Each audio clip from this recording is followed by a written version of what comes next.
Alrighty, ladies and gents, welcome to another technical video. We got Ethan here. You know when you see Ethan, it means it's lesson time. Now, what are we doing today, Ethan? How to arm wrestle like Sabin Badulescu. Like Sabin Badulescu.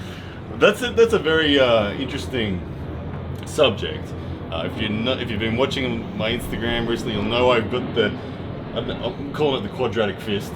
The training apparatus, the big spring, that big god ugly hand that Sabin has sent me. It was his training secret for the last 11 years. It's been his main tool.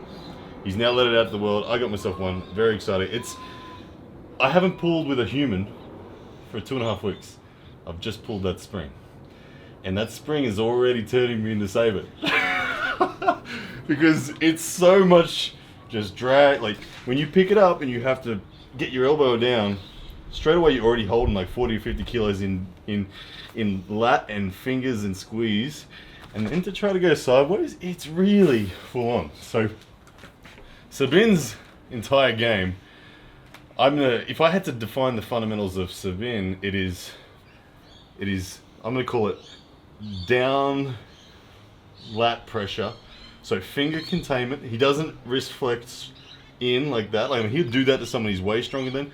But for the people he's balanced with, he focuses on wrist flexion from actually being backwards to there.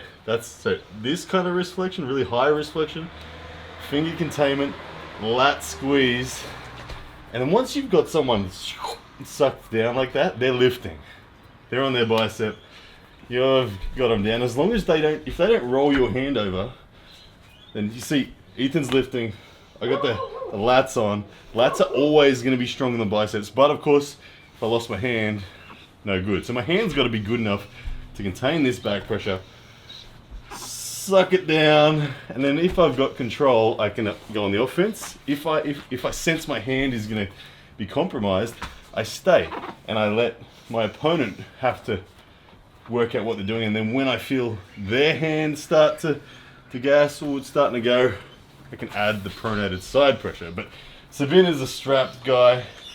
He's not pinning that many people out. I don't think he's pinning anyone that he's balanced with out of straps. So let's strap it up. Alright, so Sabin is talking about depth. Height is always important for this style, but it's a lesser priority. The biggest priority, remember, I was saying, is finger containment. We need to be able to defeat this guy's back pressure with our finger containment. If we fail to do that, our wrist will get turned palm up. We'll be screwed. So depth, I'm going to prioritize in the strap setup. You can see, so I haven't gone high. I'm not climbing up over his knuckle. This ridge here on Ethan's thumb is my main contact. And I'm going to let Ethan just kind of take whatever grips he wants, and I'm just going to try to go when Ethan starts.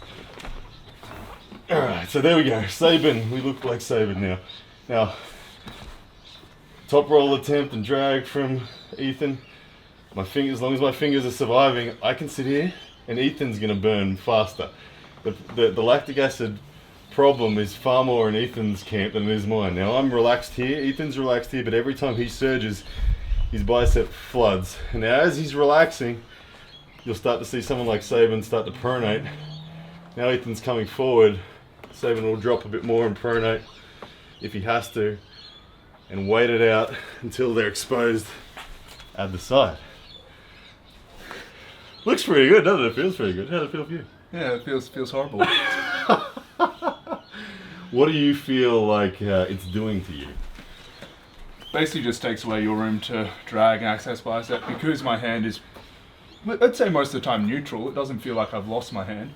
But I know if I add active side pressure or active back pressure, I will lose my hand. This chain gets broken down. Yeah, exactly. What about the temptation to come forward? How does that feel like something you want to do, or? Tempted to flop. Tempted to flop? Tempted to flop, but I know as soon as I go there, I kind of get pulled out of my shoulder. I can feel that coming. What about forcing a hook? Do you feel like, is that a temptation, or? Yeah. But because you're so far back, it takes a lot of reaching. But what you'll find is that you've come over my rotation, my effort to force that hook, so you've got more access to side pressure than I do. Yeah. So yeah, I could add side now and get the pin without being turned fully in. So I may not necessarily lose my cup, but in doing so, I've given you access to my bicep. Where do you rank Sabin Badulescu?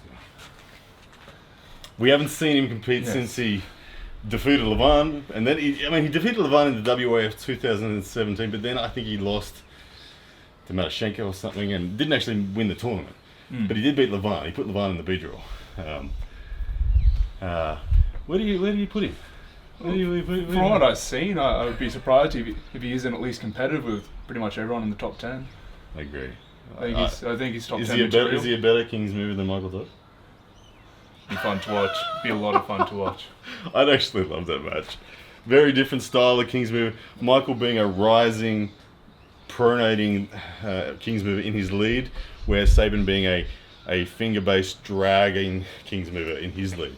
So I think that actually grip up very neutrally. No one would be fighting. They'd be very happy. Michael would go high, Sabin would go low. They'd say, okay, you be Michael. They'd be ready. Oh, and the match would stop like this, and both guys sitting there, and Michael would be trying to climb, and Michael has a press, like you said to me earlier, but Sabin hasn't pronation. I want to see it. Line it up. Someone line it up. But anyway, ladies and gents, short and sweet one. If you want to be Sabin, just do that. And get yourself one of those springs. They're pretty good. Yeah. All right, guys. See ya.